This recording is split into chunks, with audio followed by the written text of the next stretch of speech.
Good afternoon and welcome to today's Race Bridge conversation. My name is Corey Jobito and I am the Executive Director of Fuel Milwaukee. Today's conversation is focused on the ways that employers are revamping their diversity, inclusion, and equity strategies by making their employees an integral part of the process. We're talking to a group of D&I strategists who represent Milwaukee region companies, and we're going to learn how they've started to work on their own talent, to work with their own talent, to rethink corporate culture and design an inclusive strategy that employees have a say in. I can't believe Race Bridge, the series is almost a year old now. When we started this, I thought it would be 2 episodes. And we are a year in, and we have a YouTube channel and Facebook page full of live streams and recordings. This would not be made possible without you guys and your ongoing support of Fuel and the Race Bridge conversations. You continuously show up and participate and give us great ideas. So I'm really thankful and grateful to you for your ongoing participation. Now, our spring and summer series is the first Thursday of every month now through September. This is being presented by our presenting sponsor, the Luter Financial Group of Northwestern Mutual. So I'm also glad to have Michelle Williams on to talk to us a little bit. I'm sorry, Michelle Phillips on to talk to us a little bit. She's the Director of Strategy Execution and Career Development. She's going to talk to us about the Luter Financial Group and why she thought it was important that they be a part of our programming and a part of this conversation. So I'm going to stop sharing so we can see Michelle. Hey, Michelle. Hi, Corey Jo, and hi, team. Thank you so much. We are honored to sponsor this event. I'm just going to tell you a little bit about the Luter Financial Group. We only have about 30 seconds. So the Luter Financial Group of Northwestern Mutual is dedicated to enriching the people and communities that we serve. The highest level of integrity is demonstrated through conversations to help you reach your financial goals.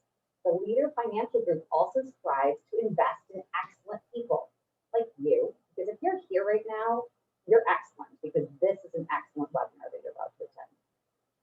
We have immediate openings for those considering a career change into financial services. So if you're interested, I mean, you can ping me on LinkedIn, Michelle Marie Phillips, or go find out more at downtown-mke.nm.com. And we are all about including empowerment for all people through our world-class mentorship and training program. So thank you so much for having us here. Corey Jo, we are completely honored. So take it away. Thank you. I can't wait to listen. Thank you so much, Michelle. I really appreciate your support, and it's been really nice working with you so far. So I'm looking forward to the rest of the series. Okay. Let me click through here. Also want to thank our media sponsor. Our media sponsor is 88.9 Radio Milwaukee. And I want to share a little bit of what I got pulled from their website, their mission statement, which I think is beautiful. Through music and stories created for a culturally open-minded community, 88.9 Radio Milwaukee is a catalyst for creating a better, more inclusive and engaged Milwaukee. I think that is so beautiful and so true to the spirit of everything that they do. Make sure that you check out the station, but also look at the website. I have a screenshot here of some of the stories that they have about Milwaukee. I want to thank them for always supporting us, Radio Milwaukee 88.9. Okay, so here's some more screenshots for you, just some clips and the highlights. Do you all remember the time when it was like really taboo to talk about race and racism at work? People would like roll their eyes and not want to talk about it. And now everybody's trying to figure out what's the best way to do it, how to talk about it. Today's conversation, we're going to talk about how race and racism have been touchy subjects, especially in the workplace. But in the last year, the dialogue has opened up with many companies encouraging and facilitating conversations about race, diversity, equity, and inclusion in the workplace. Even more companies have started to create spaces for employees to have input on the cultivation of workplace culture, to be able to give feedback on what it really feels like and what the workplace, what that experience truly is and how they think, it should be changed. CEOs are listening and managers are listening and D&I departments are listening in a completely new way. So I'm thrilled to have a panel of practitioners here who have kind of seen the evolution of diversity in the last year. They've seen this evolution. We all have, but they have a really up close and different sort of perspective.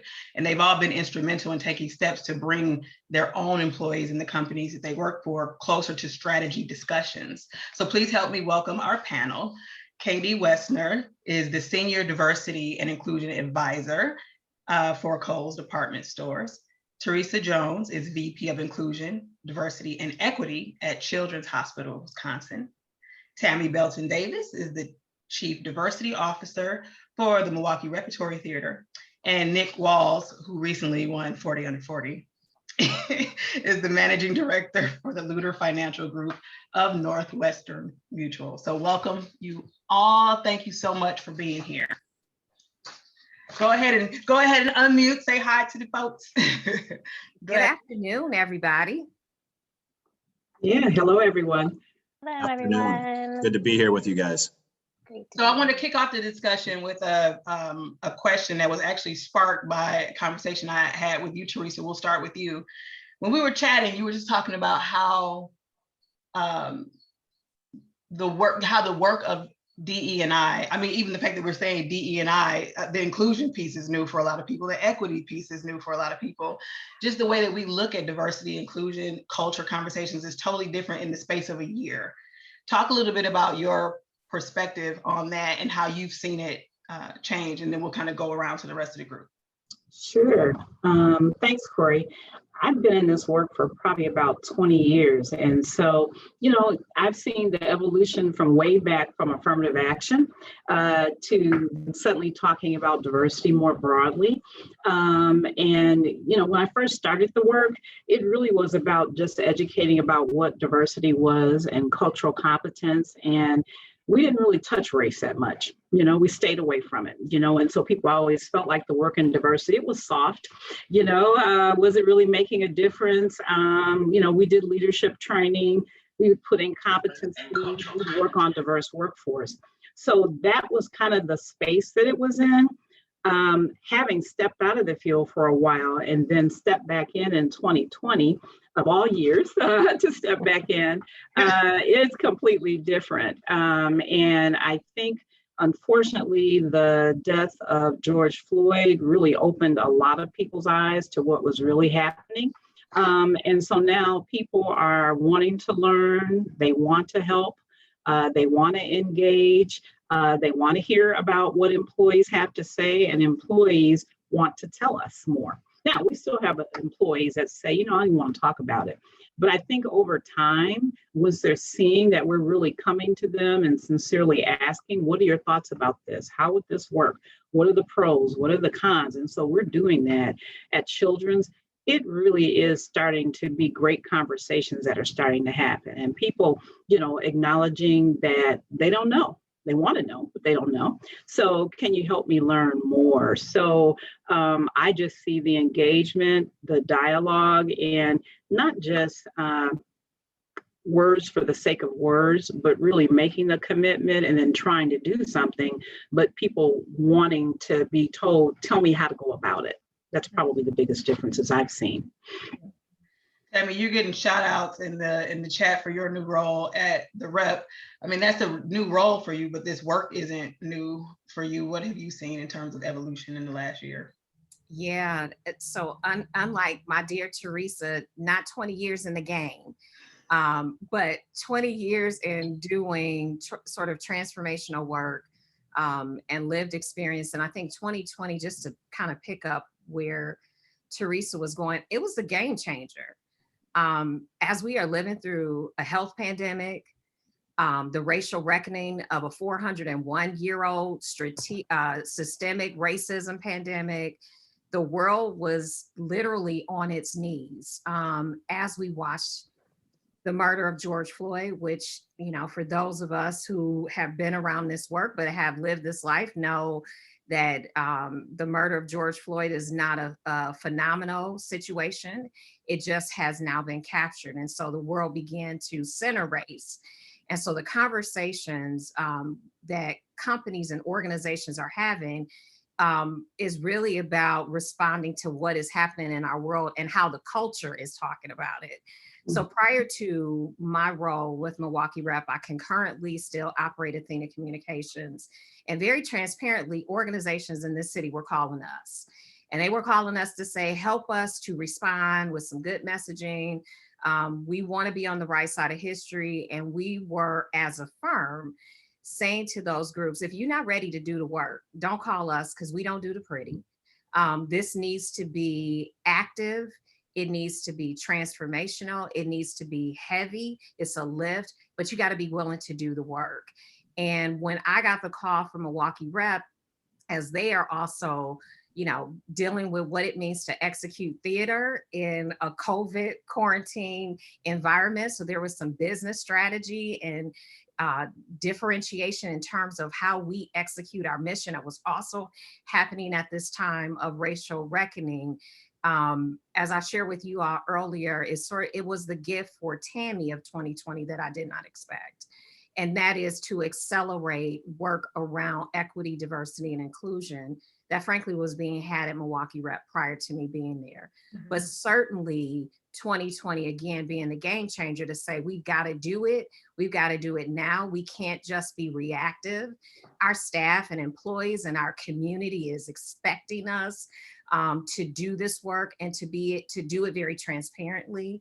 And so we've been having those conversations, crucial conversations, developing our game plan and strategy, because again, it can't just be talk. We can't just be, oh yeah, we need to say this, but it has to be activated and actionized. And so that was probably the biggest piece in terms of how we've sort of transitioned now. And, I'll talk more about sort of that plan. But 2020 undoubtedly was a game changer, I think, across industries, across communities, because of what took place in May of 2020. Mm-hmm. Nick. Yeah, so growing up here, like I think a couple of you referenced, like a lived experience is part of this whole journey, not even just my professional role now. Fun fact, grew up here in Milwaukee, close to Sherman Park, and I was part of the Chapter 220 program. So, Teresa had mentioned affirmative action, and it's funny, you look back and you see all these programs, these legacies that have been attempted in the past. And so I went to Wauwatosa School. So my life has been a real dichotomy of living in the city, but going to school in the suburbs all the way up through high school. And And so that just gave me an interesting view on Milwaukee in general and the evolution of our city, some good ways, some not great ways as well. And then in my role now, I try to reflect that back, that experience that I had as a leader in our organization. But as far as the last year and how I've seen changes and how that's affected our organization and just, I would say the country as a whole, the world as a whole, as Tammy put it, is that what's different now, what feels different anyways, I hope it bears out, is the sustainability of this movement. I think the way it was laid so bare with George Floyd and just too many examples to even note within the last 18 months, with everybody at home and watching and not busy with anything else, I think it really shed a highlight. You know, I use the comparison of Rodney King and George Floyd and the different reactions that we saw from those two specific instances, how they really were very similar. Obviously, George Floyd's was far more tragic with his death, but they were highlighted incidents that were highly charged racial incidents, and the reaction of the community at large has been so much different. And again, feels sustained, and then that's translate. Everything starts with people, and then it filters into companies and corporations, and they kind of see the writing on the wall, like, we better get on board with this or we're going to get left behind. And I think a lot more companies are, in that camp now. I do still see some lip service, which is something we have to address, I think. And but it's far less than in years past.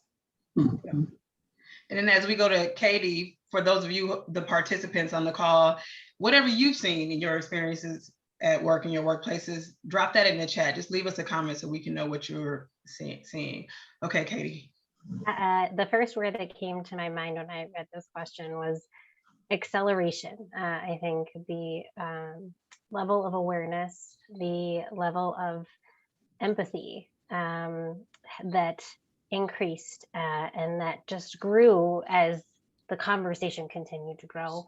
The validation of lived experiences that are different than yours, and having the realization that, there were many individuals, myself included, who, because of where I grew up and who I am, I never had to think about some of these things. And to have that moment, many moments in the past year of this awakening of the reality of life and experiences that are different than what I've experienced in my life, and how impactful and heavy that is for the people who I work with every day.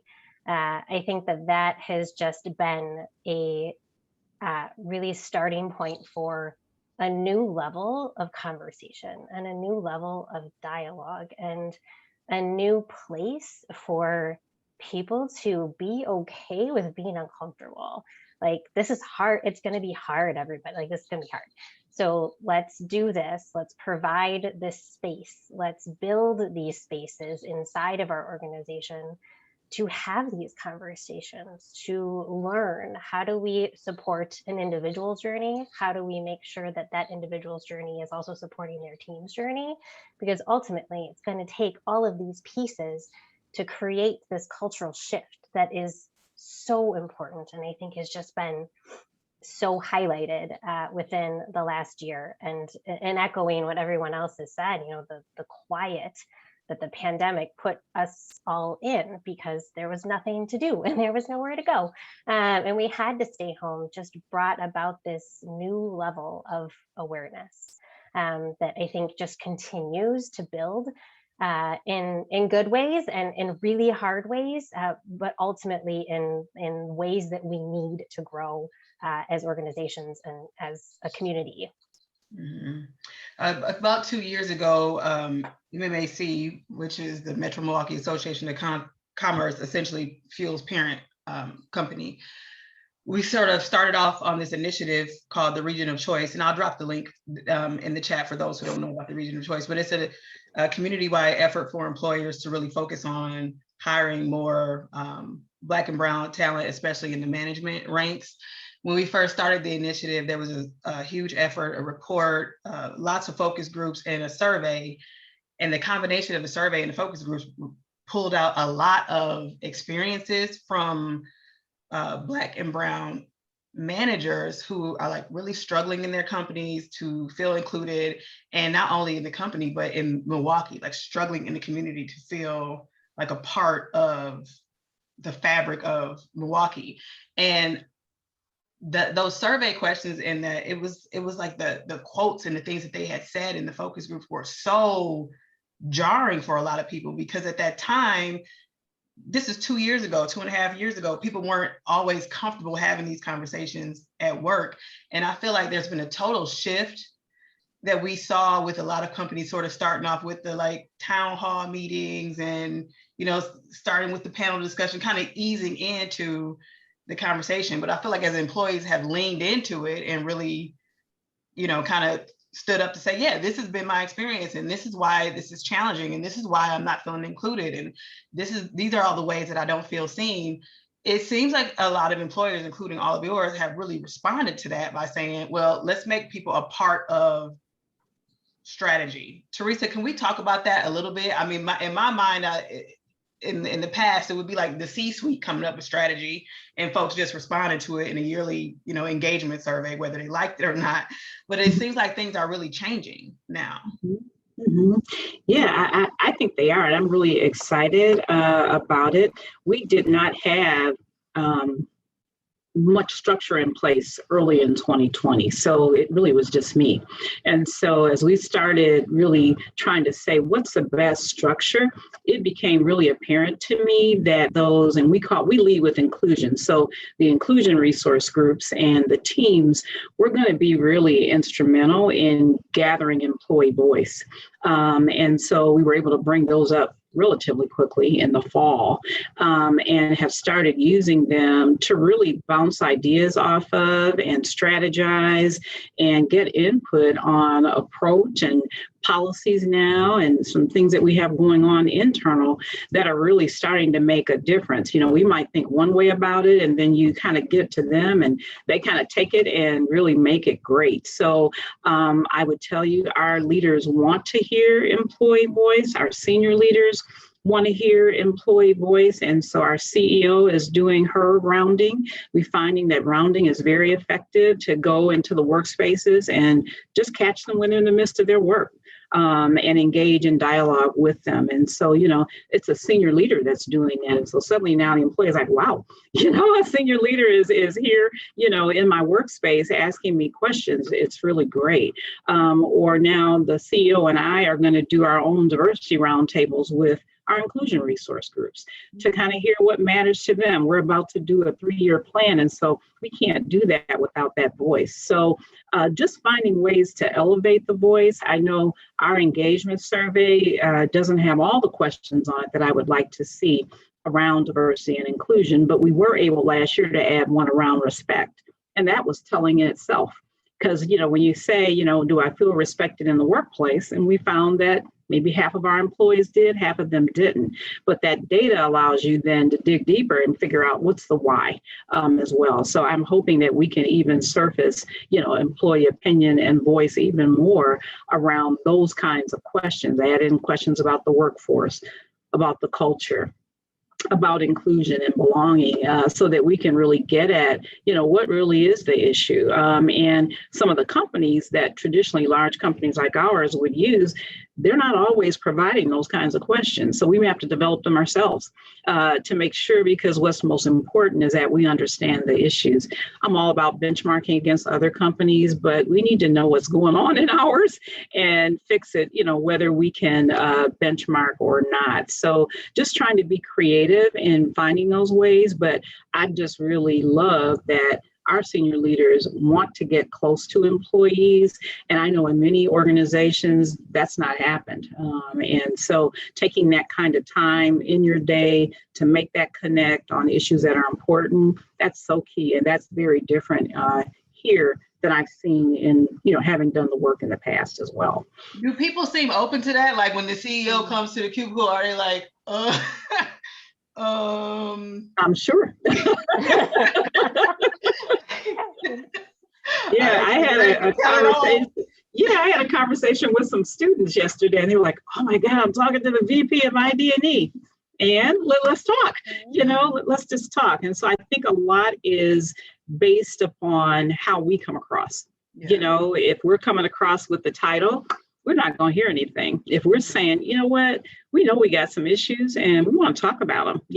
Here's some things we're aware of, and putting them out there, and then making it open for people to be able to tell you that, and people eventually open up. But yeah, I'm sure they do initially say, I'm meeting with the CEO, or, oh, I'm meeting with, so-and-so, but we have to help them get beyond that kind of stuff. Yep. Katie, talk a little bit about what you guys are doing at Kohl's, actually learning about your efforts to bring people into like even consumer responses. That's really kind of what sparked the idea for this conversation. So tell us a little bit about what you guys are doing. Yeah, so one of the amazing things that's happened in the last year within our organization is the creation of our Diversity Design Council. So it is a cross-functional group of associates from across the organization, across levels, across roles, who come together on, I think right now, a weekly basis to talk about product and to make sure that the product that we are bringing to our stores, to our consumers, is inclusive, does represent a multicultural consumer that we have, and of course the ones that we hope will come to shop to Kohl's in the future as well.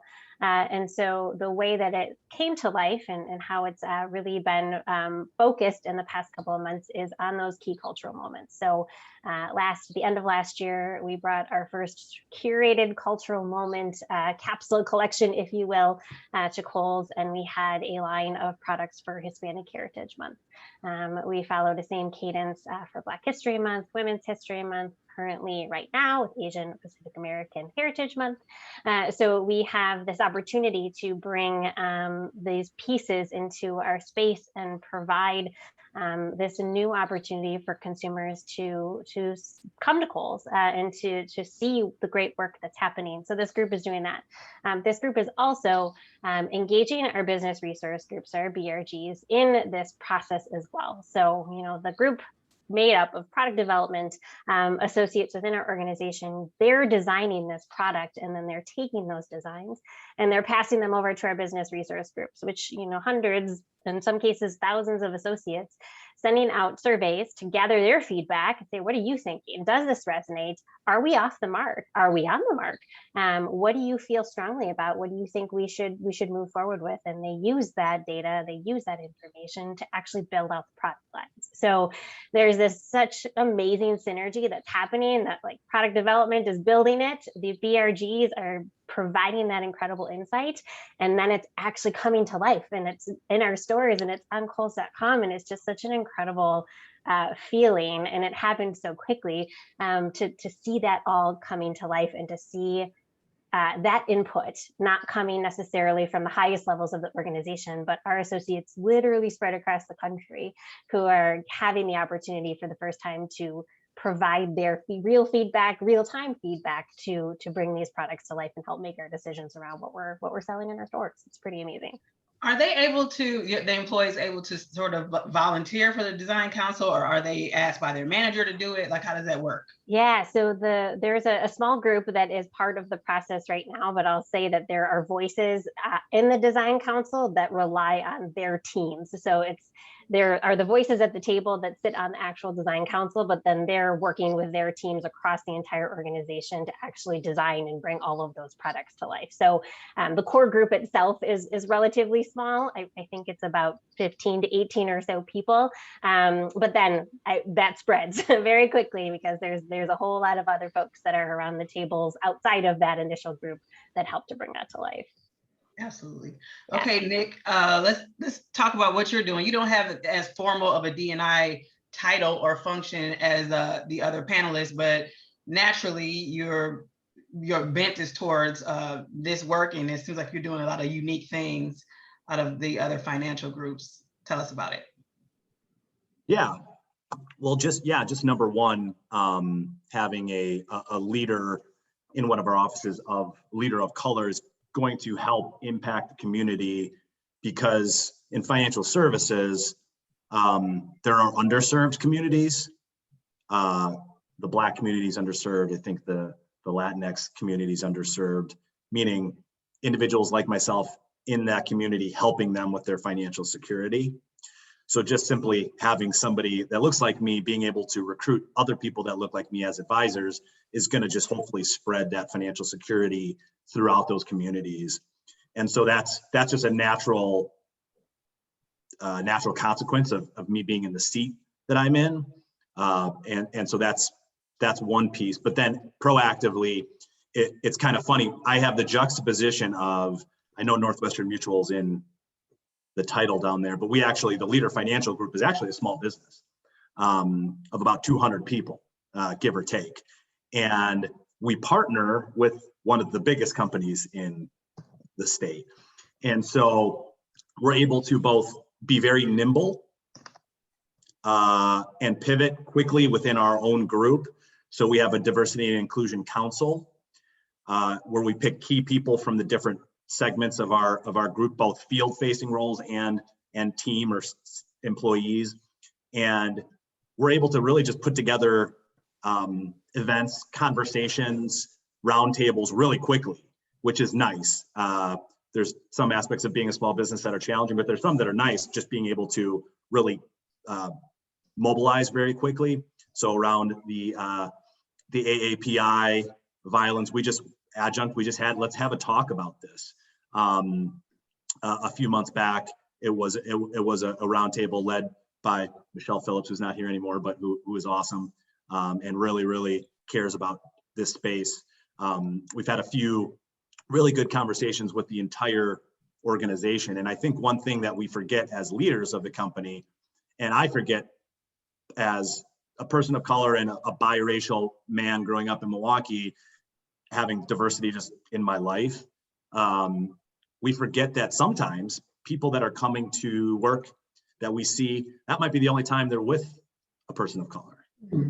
That might be the only time they see an LGBTQ individual or have a conversation. So I think just understanding that, not my view, our view is not necessarily everybody's, and that's okay. And then bringing them in for that conversation and giving grace to the fact that they might not be where they want to be. And I think what I've seen change is the defensiveness has fallen down when we can kind of open up those forums. Hopefully that's the idea, because that's the only way that people are going to hear, and then hopefully then be part of the change, is if their guards aren't immediately up and they feel attacked. And I think that's probably been an issue in the past with this type of work. But then things that I've been involved with since I got with Northwestern Mutual since I joined our firm in Northwestern Mutual 8 years ago. And again, this is within partnership of the home office. I was actually part of the first cohort of called the multicultural leadership program. It's a mouthful, sorry. And that was a group of male leaders of color. So Asian, again, some Latino men, some Black men that are leaders across the country. They got us together to develop our skills as leader, because I didn't have necessarily the skills when I first started to be able to have these conversations with people I'm mentoring, developing. And so we were helped to kind of hone those skills in partnership with our home office. I did a presentation as a part of that on how to move the needle on recruiting women into the financial services industry, which is also a huge opportunity that we have. I just learned a lot by doing that. I actually presented to our executive board on, a topic that I didn't necessarily feel all that comfortable about going into it, about the gender gap. And so I've just grown throughout that whole journey. And it's just ingrained in the culture with the Leader Financial Group. And that starts from our managing partner, Matt Leader, he was part of the first white man caucus that Northwestern Mutual ran 8 years ago. And then he brought that allies program to our group, and we've done a few mini allies. So like a white men and allies type of event, and where you do some of that really kind of touchy work, the walk across the room. I've done that like 5 times now, and every time I learn something different. Tell us about that. Yeah, so the first time I did it, it's there's awkward. It's awkward. So like you essentially, everybody starts on one side of the room, and then you have a moderator. Shout out to Ron Adams. He was the first person that did this with me 7 years ago, and he's one of the best leaders we have in our corporate company and in the community. And that, I don't envy that person's job either, because they ask questions. So, have you ever, are you adopted? Something like that. And if you take a step forward, do you know an LGBTQ person? Have you ever been abused? Have you ever hired professional help for your help? So there's all these questions that hit on wealth, on race, on gender, that, all of a sudden you start to look at these rooms and you're like, okay, I didn't know that about this person.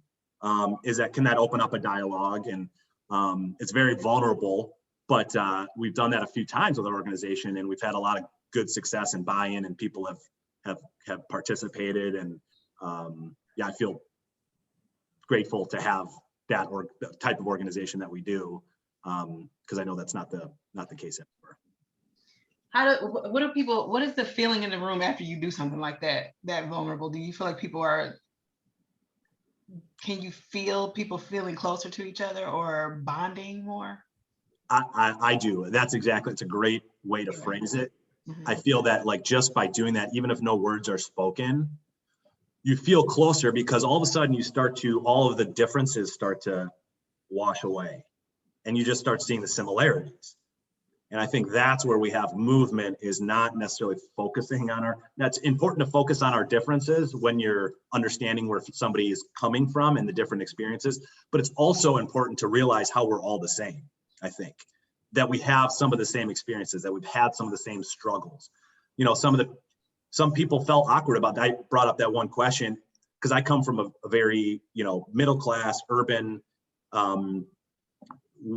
generational wealth is not a phrase that can be spoken about my family. But I'm financially in a situation now where, I have hired individuals to clean the house and do these different things. That made me feel a certain way, that I was like, oh, I didn't know that was going to make me feel that way. Mm-hmm. So I can only imagine that everybody's going through that same thing, and that only brings you closer together when you're sharing that with each other. Yeah, I think that's so important. A lot of our conversations, and I just remember this time period where we talked about diversity in a way where it was like, it's got to be about the numbers, it's got to be about the bottom line. And I just never, they always used to just rub me the wrong way, because I just felt like those things are true and there's a business case for diversity, but there's the shifts really come through human experiences. And it feels like a lot of the programs that you all are talking about and the things that you're doing is about bringing people together. Tammy, I know you're doing a lot of new things. I was on your LinkedIn page what's this? Tell us about what you guys are doing at the Rep. I love that bridge that this is change management work. And one of the things that, even as the Chief Diversity Officer, that I am hoping, as I put my comms professional hat on, is that we shift from equity, diversity, and inclusion, because unless you're in this space doing this work, it sounds like jargon and gobbledygook. Mm-hmm. And it really is about culture change. It's change management work. It's a new way of thinking. It's a new way of behaving and executing on our mission. And so as I think about the work with Milwaukee Rep, what was really important, one of the questions that you shared a little bit earlier, Corey Jo Brown, how do we both center employee voice in decision-making as we start to build out our plans? This cannot be work that's top down.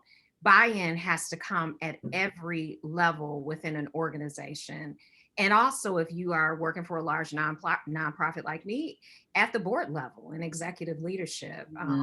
And so that journey of Milwaukee Rep saying, this is one of our strategic priorities. So not only are we going, say this is what we're doing, but we're actually going to do it. That is a huge part of this effort, is that it has to become a thread throughout the organization. It cannot be relegated to an individual. I'm one person that does not have all the answers. Very transparently, I think I'm pretty smart, but I don't have all of the fixes, because if I did, I'd be waving my wand everywhere I go and trying to create change in every situation. And the important thing I think around that is something that Teresa shared earlier. The way that I see inclusion, diversity, and equity, inclusion is the starting point. You can talk about, you want a more representative staff, you want folks that come from, BIPOC, Black, Indigenous, people of color, LGBTQ.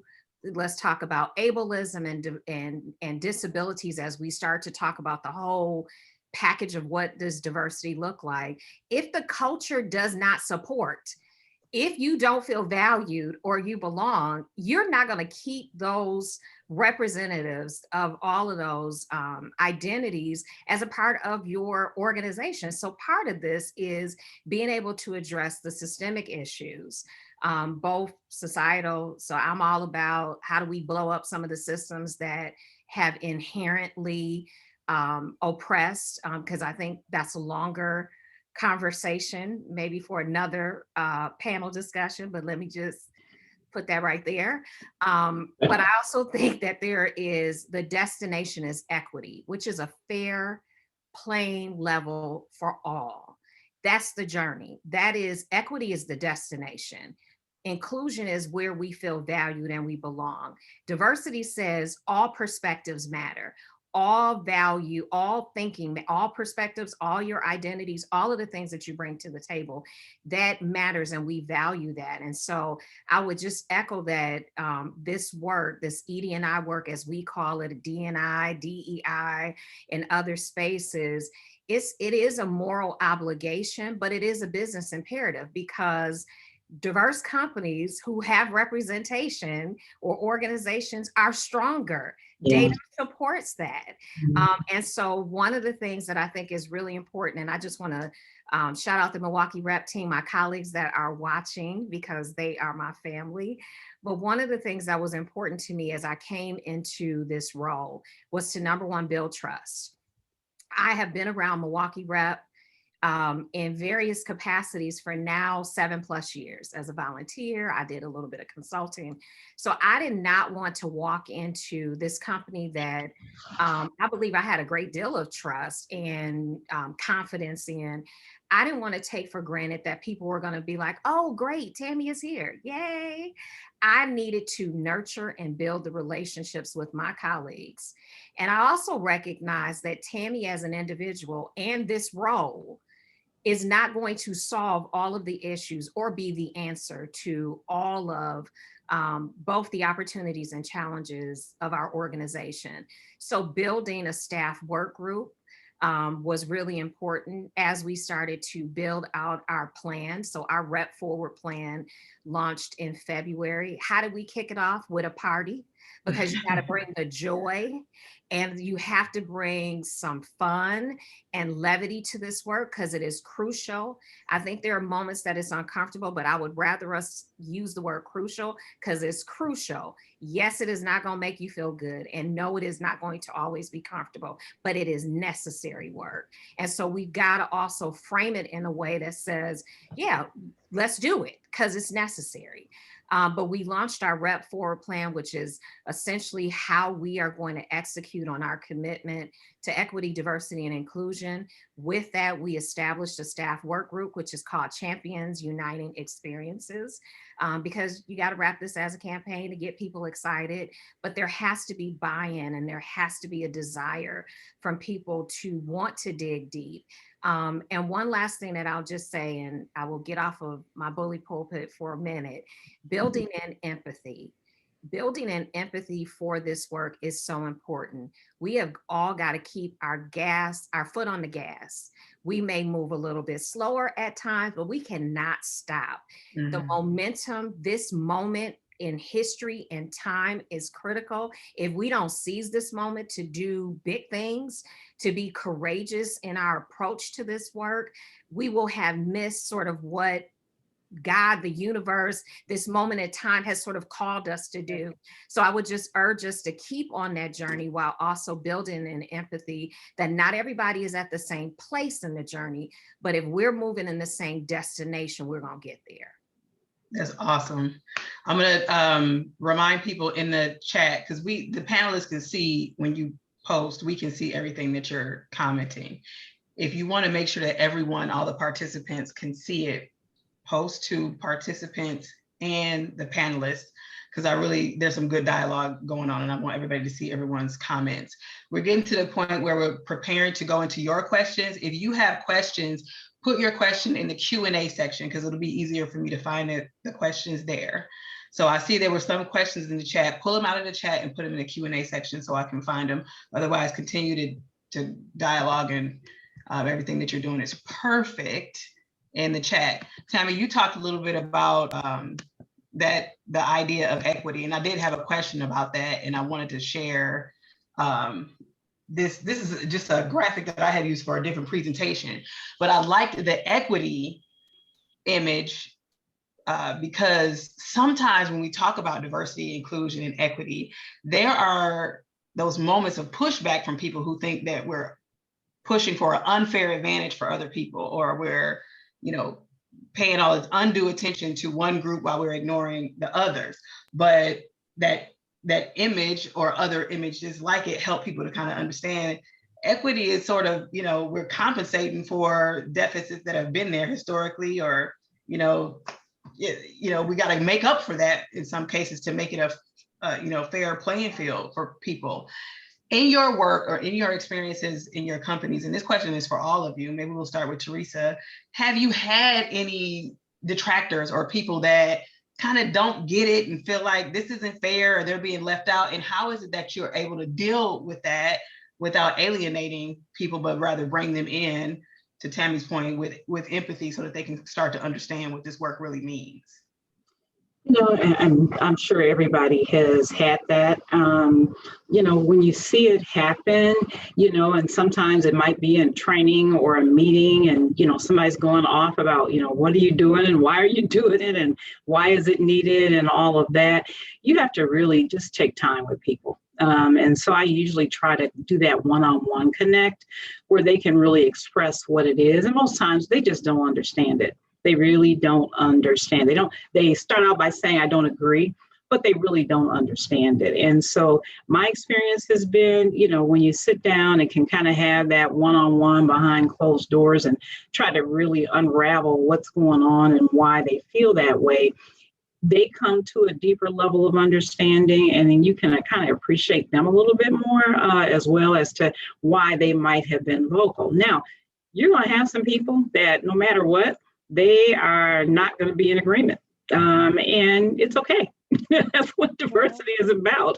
And so I chose children's because I said, I don't want to come to a place where I've got to fight to make people understand why this is probably not the place for me if that's really what I have to do. I've been doing this work for a long time. So, that's where, and so that this was not the place, and haven't had that experience. But I think we have to say, when we do, take the time to understand where people are coming from, try to explain, try to educate.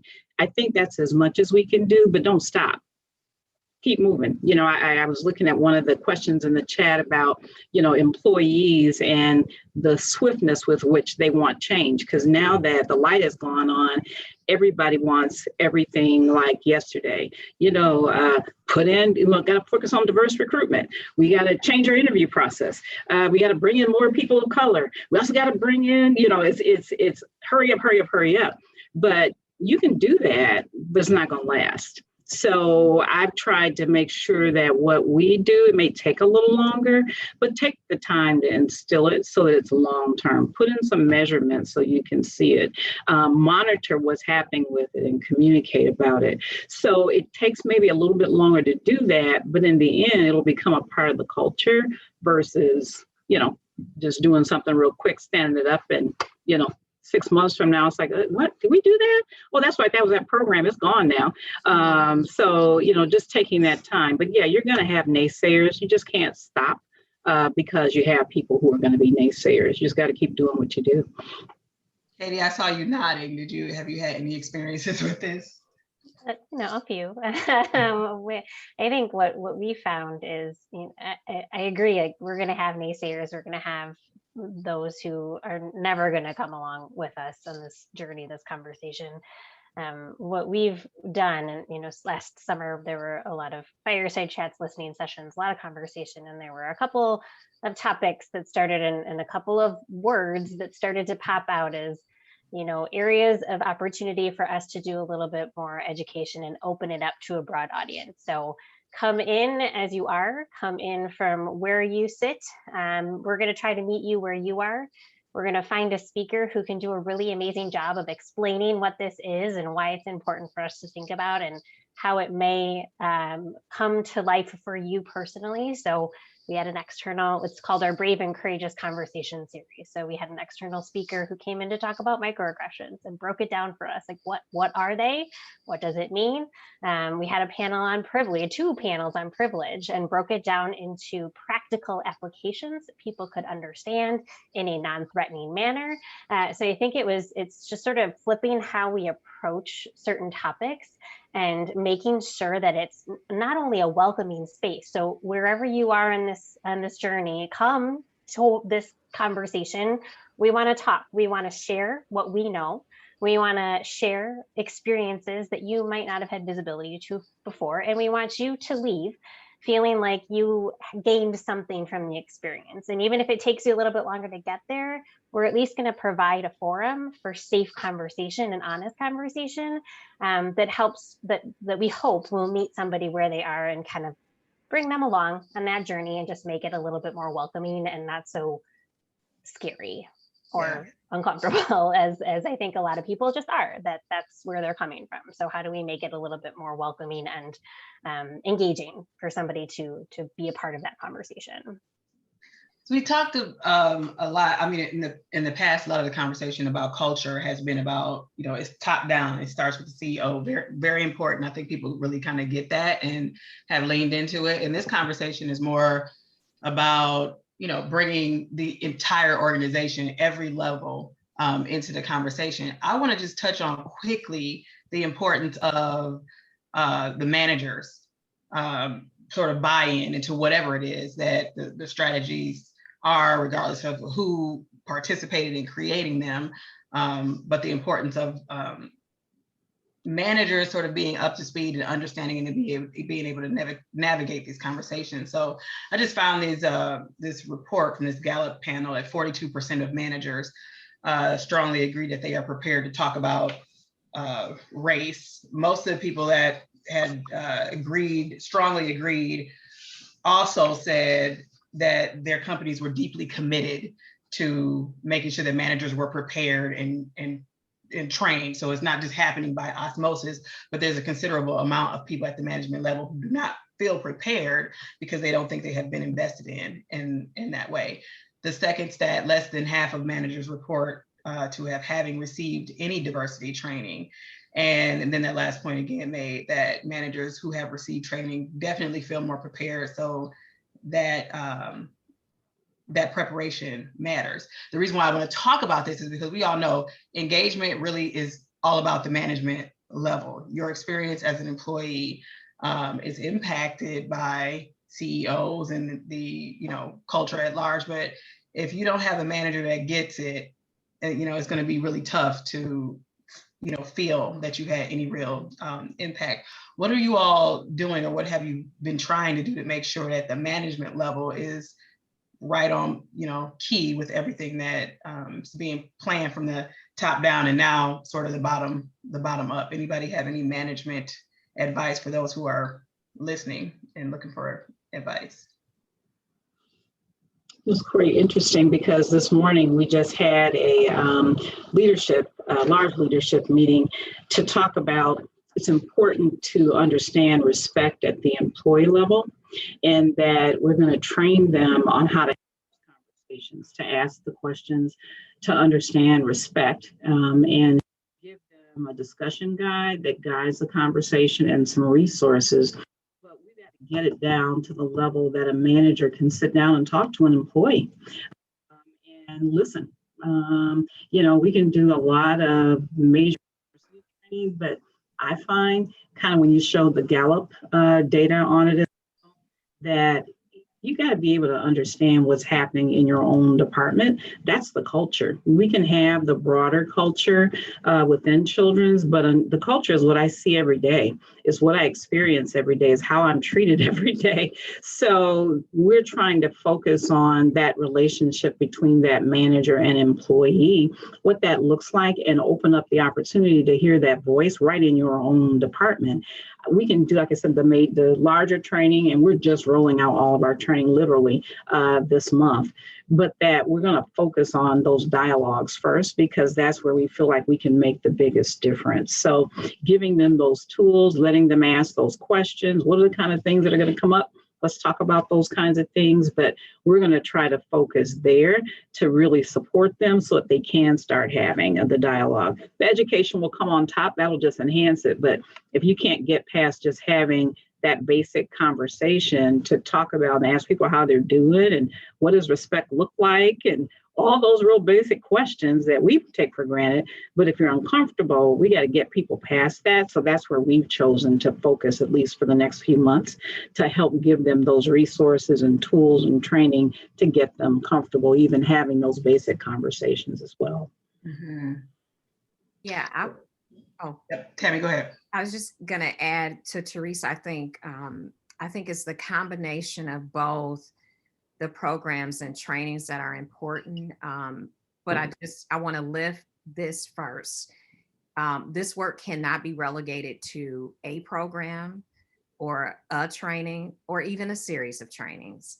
It has to become, that is a starting point. The conversations are starting points, but then it has to shift the way that we do business, the way that we execute our mission, the way that we, do our performances, who we are on and off the stage for Milwaukee Rep, for Kohl's, how we engage with customers. So that's an important piece that we start with the trainings, but the deepen part of how do we design curricula so that it is sustainable, so that it really gets to the heart of issues. And then how do we come back to the training that we just did 2 months ago, ensuring that we've got a refresher or that we're coming back with additional support, because the idea that this is one and done is the challenge. The idea that organizations will say, oh, checked it off the box. We did crucial conversations this month and we did something around that. It is not enough to really move the needle. If we are engaged in this work truly for impact, truly to make change, truly to be an example, whether it's within our industry, and in the chat, there was conversations about community, and I could spend a lot of time talking about what we do at Milwaukee Rep in terms of engaging our community, which is a huge part of our mission.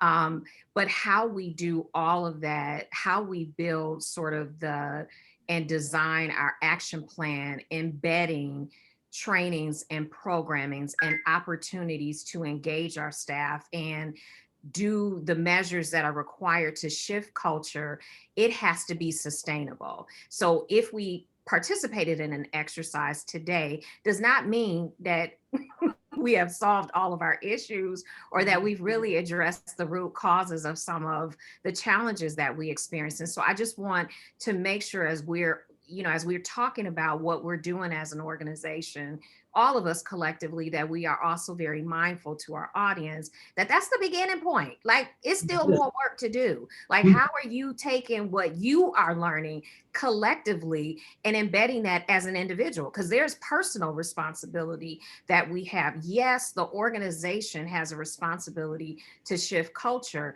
but if we're going to really be change agents for what our community can be reimagined as, that requires us to do that work as well as individuals.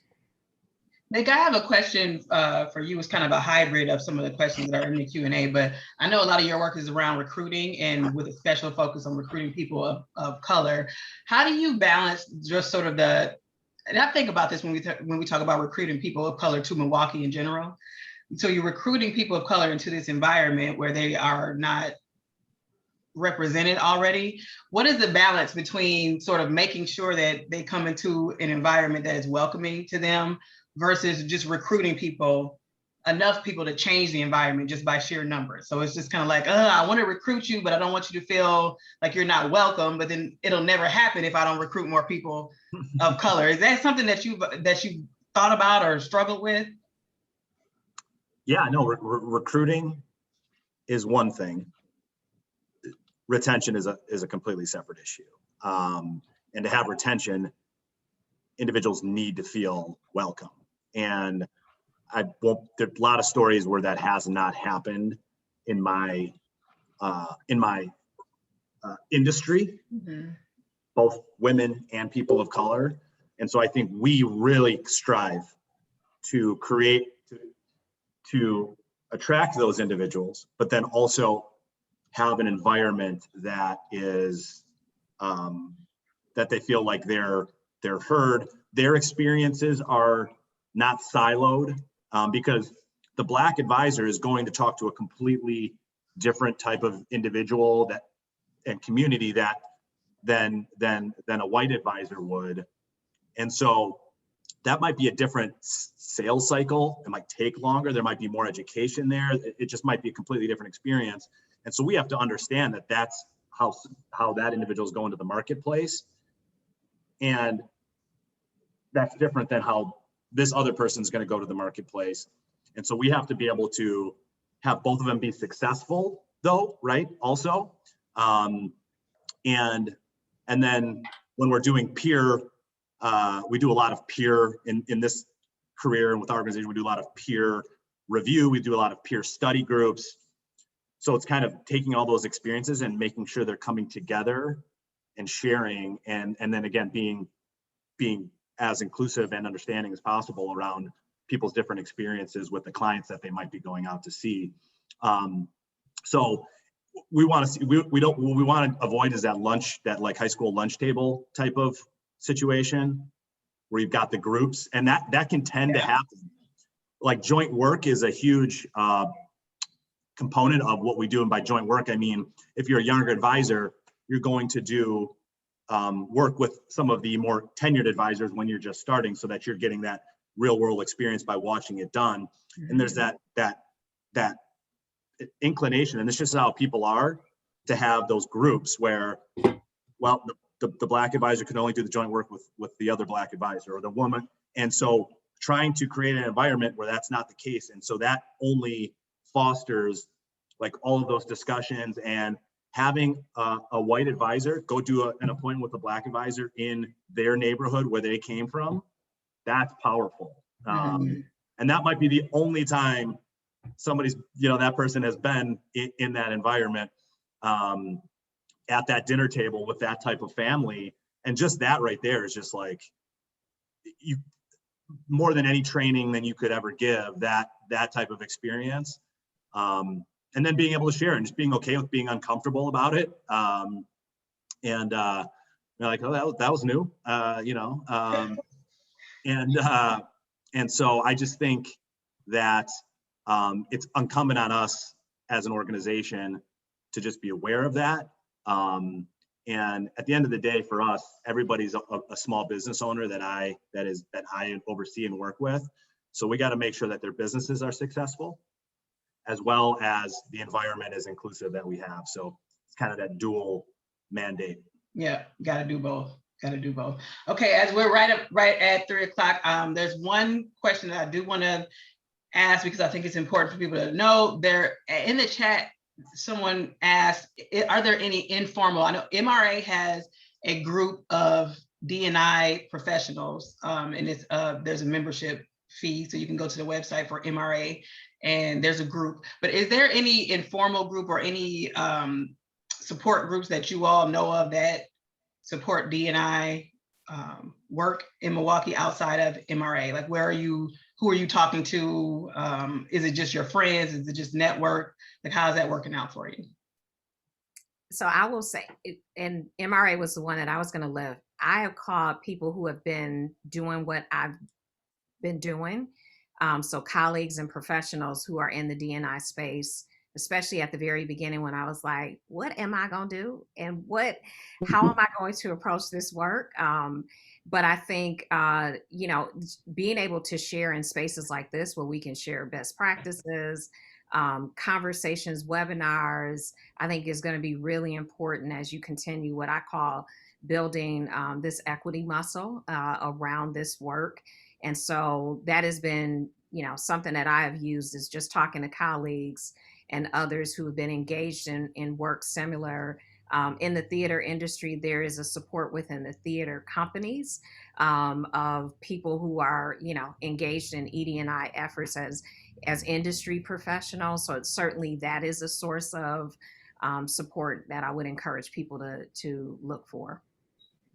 Yeah, there's a small group of us that get together, and we try to do like every other month. Sometimes it ends up being quarterly, but similar colleagues in the space at Northwestern Mutual, Manpower, other locations around the city. We just come together and share. It's really a best practice opportunity to just share what's happening, what we're learning, what we're focusing on, how we're approaching our work. So I think it's a really great space, and it's also nice because even if we don't get together via video face to face all that often, you also have a sounding board out there that if you send an email like, how did you approach this? Is this something you've tried? Have you worked with anybody in this space before? That group is out there too. So always welcome to bring more into the folds. If anybody's interested in a best practice sharing space, let me know. We can expand the fold. We'd love to do so. And we're that kind of community where you can just kind of reach out to people. Absolutely. Teresa, say something? Yeah, no, I was going to say, I think we're all doing the same thing. We just are in different groups as well, as trying to really connect and understand what people are doing. And I'm involved in one that started very similarly with people wanting to know what was happening and what are you doing. And so it's morphed into a group of children's hospital chief diversity officers that are just sharing, best practices as well. So I think we're just all trying to connect and reach out in different forums. Nothing formal, but enough to give you the information that you need. Yeah. Create a support group around yourself. We're in that kind of community where you can do that. So I will close us out with a comment from Alvin Hill. He said that the work that you all are doing is really about creating a journey of making leaders who are culturally competent. And then these people can create pathways for people to feel comfortable talking about race and racism. So I think that's the key, is creating leaders and people who are culturally competent, and that crosses all the barriers and so many different topics, and it's an ongoing journey. I want to thank you all for your part in helping to change workplaces in Milwaukee and our environment in general. Nicholas, thank you. Tammy, thank you so much. Katie and Teresa, this has been wonderful. Thank you so much for being a part of this conversation. So about half of our participants are still here. At the end, I always like to play a video. So if you can stay and watch the video, this one's a little longer than normal. It's about 6 minutes to the participants.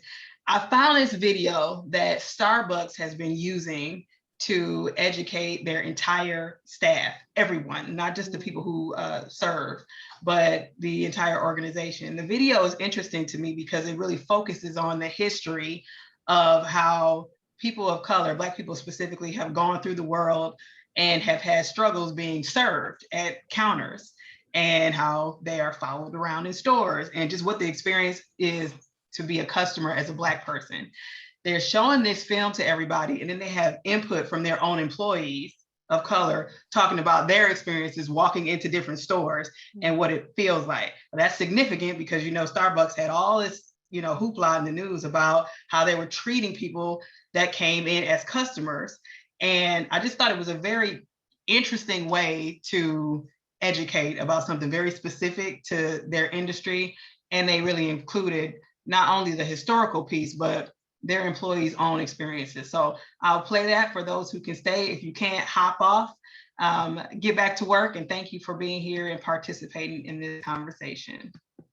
I have to make sure that I have given enough space between myself and another patron or another commuter on the train, just ensure that I'm not making someone uncomfortable. I have to make sure that my hands are visible when I walk into certain places so they make sure I'm not stealing. I try to make sure I make eye contact with people who may or may not be security or managerial staff, just to ensure that, I'm not here to hide anything. I watch my tone to make sure that I don't come off as threatening. Just leaving the house some days, sometimes it just keep you at home and just keep you away from everything.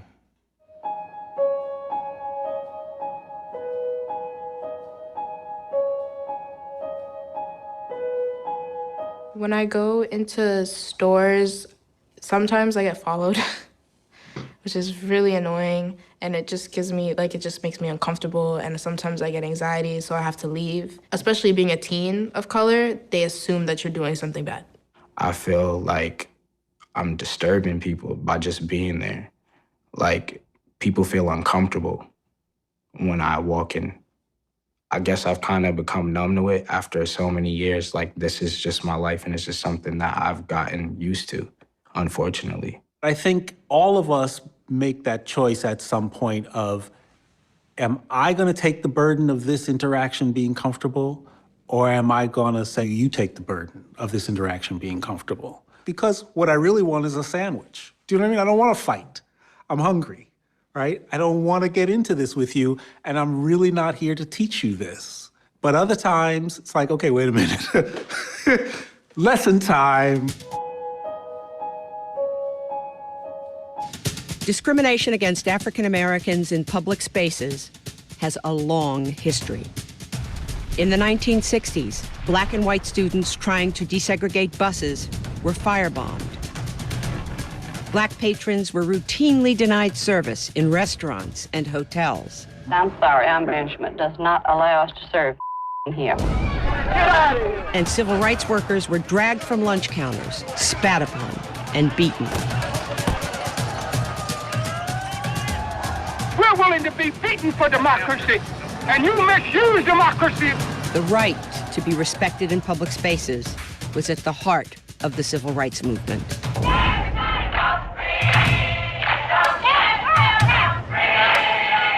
They keep thinking we begging them for something. We ain't begging for nothing. We telling them what is ours right now. The freedom movement of the 1950s and 60s insisted that the United States live up to its Constitution and allow equal access for all. Finally, the Civil Rights Act of 1964 was passed, outlawing discrimination in public spaces. But changing the law doesn't always change reality. And being allowed in doesn't always mean being welcomed. To be welcomed as a customer means that not only do I allow you in, but it means that I'm glad you're here. I want to serve you. I want your business. And I don't draw distinctions between you and other customers in terms of your value.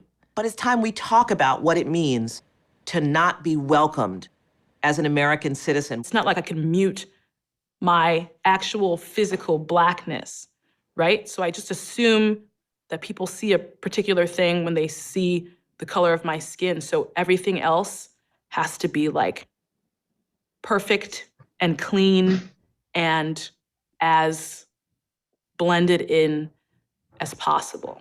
It's really just an arsenal of different masks, you know? And it happens every time I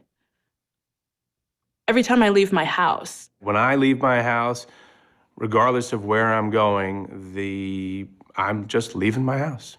just walking out the door. I'm not walking out the door thinking, what kind of hurdle am I going to run into today? What kind of way am I going to be judged? I walk out a free man. I just do my thing. I have to make sure that I have given enough space between myself and another patron or another commuter on the train, just ensure that I'm not making someone uncomfortable. I have to make sure that my hands are visible when I walk into certain places so they make sure I'm not stealing. I try to make sure I make eye contact with people who may or may not be security or managerial staff, just to ensure that, I'm not here to hide anything. I watch my tone to make sure that I don't come off as threatening. Just leaving the house some days, it's sometimes it just keep you at home and just keep you away from everything. For more than 50 years, equal treatment has been the law. Yet, as we know from cell phone videos, the nightly news, and maybe our own experience, we still have a long way to go. Why are you following? Watch this. You think I'm stealing? You've been following me around the store the whole time. There she goes, she thinks I'm stealing. Your card is fake. You're going to jail. That's what I kept hearing. Unless you're spending money, we don't need. Oh, I'm not spending money? Am I, because I'm black? You've been Your warned. manager does not like black people, honey. Yeah. Oh my God! No, this is wrong. Oh my God! Yeah. We just need to recognize that Black people are navigating the public space differently than white people, that women are navigating the public space differently than men, and not use the shortcut that has been wired into your brain because of the society that we live in, that tells you when you see me, you should be nervous or you should be worried. It brought me such despair to the day I recognized I had to explain this to my son, that he was gonna, that this muddy river of racism, he was still gonna have to walk through it. We hadn't dammed it, we hadn't dried it up. It was still there for him to go through. And I've got to somehow try to tell him, okay, off you go. The society I want to see is I want to be able to walk out the house just as free feeling as that white guy who said he doesn't worry about a thing when he walks out the door. I want to have that same expectation. Today, discrimination is against the law. It's the people and the systems that support our communities that must follow suit. No one's going to do it for us. What can you do to make our schools, our parks, our stores, our restaurants as welcoming and as inclusive as they can be? What kind of country do we want to live in? Who do we want to be?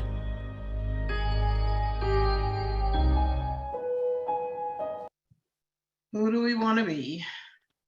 Thank you, guys. Thank you so much. Thank you, Corey Joe. Appreciate you. Thank you so much.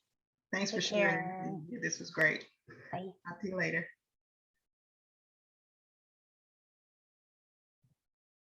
Oh, you want access to the video? Let me put the link in for you. Just hang tight for 1 second.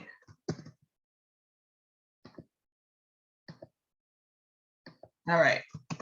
Starbucks video. There you go. I think that's all the links that you all need.